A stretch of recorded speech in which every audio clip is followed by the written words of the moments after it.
कि अगर चुनाव कोई हारता है तो यहाँ का जो प्रदेश का लीडर है उसका नाम है डॉक्टर जगदानंद सिंह। चुनाव हारने के बाद आरजेडी में शुरू हुई बगावत।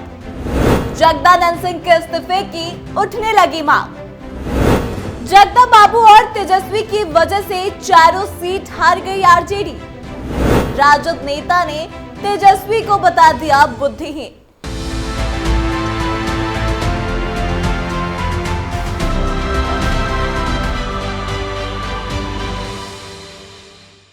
नमस्कार, कैपिटल टीवी बिहार की स्पेशल स्टोरी देख रहे हैं आप और मैं आत्मजा आपके साथ।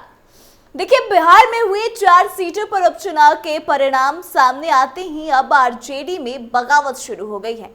बगावत को छोड़ भी दे तो आरजेडी के प्रदेश अध्यक्ष जगदानंद सिंह और यहां तक कि तेजस्वी यादव पर भी राजद के बड़े नेता सवाल खड़े कर रहे हैं और उनसे इस्तीफे की मांग भी कर रहे हैं। दरअसल आपको बता दें कि बिहार की 4 सीट रामगढ़, बेलागंज, तरारी और इमामगंज में उपचुनाव हुए थे और इस उपचुनाव में परिवारवाद भी एक बड़ा मुद्दा उभर कर सामने आया। साथ ही बता दें कि इन 4 सीटों में से 3 पर महागठबंधन का कब्जा था और 1 सीट पर एनडीए का कब्जा था।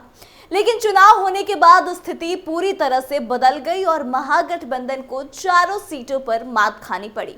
और अब इसके लिए आरजेडी के कुछ कार्यकर्ता और नेता तेजस्वी यादव और जगदानंद सिंह पर कई तरह के सवाल खड़े कर रहे हैं।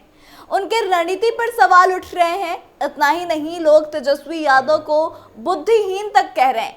तो आइए आपको विस्तार में बताते हैं कि कैसे 2 फाड़ में बंटती हुई नजर आ रही है लालू की आरजेडी।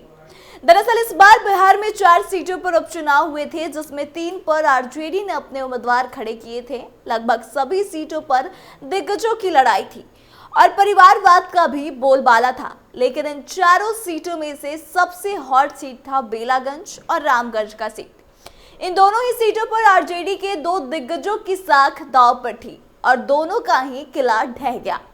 एक तरफ जहां बेलागंज में राजद के 34 सालों का किला ध्वस्त हो गया और सुरेंद्र यादव ने अपनी साख खो दी, उनके बेटे विश्वनाथ यादव की हार हुई, वहीं दूसरी सीट रामगढ़ में तो आरजेडी की धज्जियां उड़ गई। इस सीट पर जगदानंद सिंह के बेटे और सुधाकर सिंह के भाई अजीत सिंह चुनाव लड़ रहे थे और उनके चुनाव प्रचार के लिए जगदानंद सिंह, सुधाकर सिंह और राजद के तमाम बड़े नेता काफी मेहनत भी किए थे।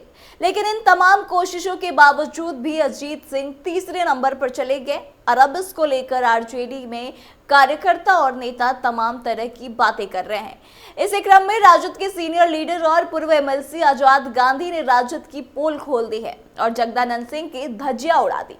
बता दें कि आजाद गांधी अति पिछड़ा समाज से आते हैं और उन्होंने चारों सीटों पर हार को लेकर जगदानंद सिंह को पूरी तरह से जिम्मेदार ठहराया। उन्होंने साफ कहा कि प्रदेश अध्यक्ष होने के नाते जगदानंद सिंह ने उतनी मेहनत नहीं की जितना कि उनको करना चाहिए। ना ही उन्होंने संगठन को मजबूत किया, ना ही वो चारों विधानसभा क्षेत्र में घूमने गए और यही सबसे बड़ी वजह रही चारों सीटों पर हार के पीछे की। उन्होंने जगदानंद सिंह पर आरोप लगाते हुए कहा कि किसी भी पार्टी के प्रदेश अध्यक्ष को कैंडिडेट मोह होना चाहिए, ना कि पुत्र मोह। लेकिन जगदानंद सिंह को हमेशा से पुत्र मोह ही लगा रहता है, चाहे वो लोकसभा का चुनाव हो या फिर विधानसभा का उपचुनाव। दोनों ही चुनाव में जगदानंद सिंह बस अपने बेटों के बारे में सोच रहे थे। इस बार के चुनाव में वो सिर्फ रामगढ़ में चुनाव प्रचार के लिए गए थे, लेकिन वहां भी लोगों ने उन्हें नकार दिया, वह लोगों को एकजुट नहीं रख पाए। आजाद गांधी ने एक और बड़ी वजह बताई है हार की और वो है परिवारवाद।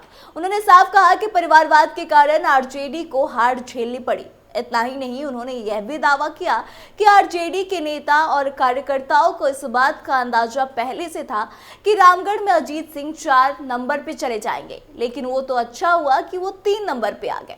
आजाद गांधी का यह भी मानना है कि जिस दिन अजीत सिंह ने जेडीयू से इस्तीफा देकर आरजेडी में आने का फैसला लिया, उसी दिन आरजेडी के कार्यकर्ता और नेताओं को इस बात का आभास हो गया कि उन्हें रामगढ़ से चुनाव लड़ाया जाएगा और लोगों ने इसका विरोध भी किया, क्योंकि उन्हें इस बात का अनुमान था कि रामगढ़ की जनता अजीत सिंह को समर्थन नहीं देगी। इसको लेकर पार्टी के नेता और कार्यकर्ताओं ने सीनियर लीडर से बात भी करी थी और उन्हें सचेत भी किया था कि यहां से दूसरे किसी को टिकट दे देना चाहिए।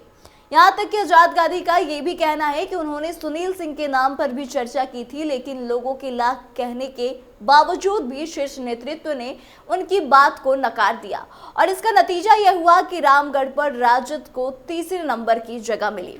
वहीं आजाद गांधी ने आरजेडी पर बड़ा आरोप लगाया है और कहा कि अति पिछड़ों और दलितों की इज्जत और प्रतिष्ठा पार्टी में नहीं है और अति पिछड़ों की हालत जैसी है तो यह हालत जगदानंद सिंह ने खराब करके रखी है। इतना ही नहीं, उन्होंने ये भी कहा कि अति पिछड़ों के बिना राजद कोई चुनाव नहीं जीत सकती।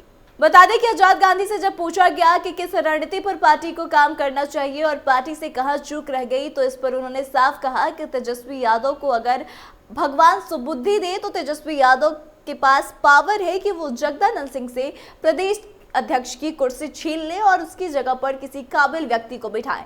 इतना ही नहीं, उन्होंने A to Z के सवाल पर कहा कि लालू प्रसाद यादव की बनाई हुई नीति पर ही अगर तेजस्वी काम करते तो यह दिन नहीं देखना पड़ता, क्योंकि आप A to Z या कोई भी जेड बना ले, इसका फायदा नहीं होने वाला है। वहीं आने वाले चुनाव को लेकर उन्होंने कहा कि आरजेडी खुद को मजबूत रख पाएगी अगर वह अच्छे तरीके से काम करेगी। अगर अपनी हार से सबक लेते हुए राजद अपने रणनीतियों को नहीं सुधारती है और जगदानंद सिंह की जगह दूसरे को प्रदेश अध्यक्ष नहीं बनाती तो आरजेडी की राह आने वाले चुनाव में भी काफी मुश्किल रहेगी। तो देखिए, तमाम बातें जो है वो आजाद गांधी जो हैं उन्होंने एक निजी चैनल के इंटरव्यू में कही है, लेकिन इनकी बातों से साफ नजर आ रहा है कि आरजेडी के कार्यकर्ताओं और नेताओं में कितना गुस्सा भरा पड़ा हुआ है। आपको बता दें कि जब उपचुनाव की घोषणा हुई और कैंडिडेट की घोषणा हुई थी, उस वक्त ही आरजेडी में कहीं ना कहीं नाराजगी थी। कार्यकर्ता काफी निराश थे क्योंकि कार्यकर्ताओं को दोनों सीटों पर मौका नहीं मिला था, चाहे वो बेलागंज की सीट हो या फिर रामगढ़ की सीट हो, और लोगों का ऐसा मानना था कि यहाँ पे परिवारवाद को बढ़ावा दिया जा रहा है और इसका नुकसान आरजेडी को तो उठाना पड़ गया है। लेकिन इसके पीछे कहीं ना कहीं जिम्मेदार जो है वो जगदानंद सिंह है। इस बात को कह रहे हैं आरजेडी के ही नेता और कार्यकर्ता।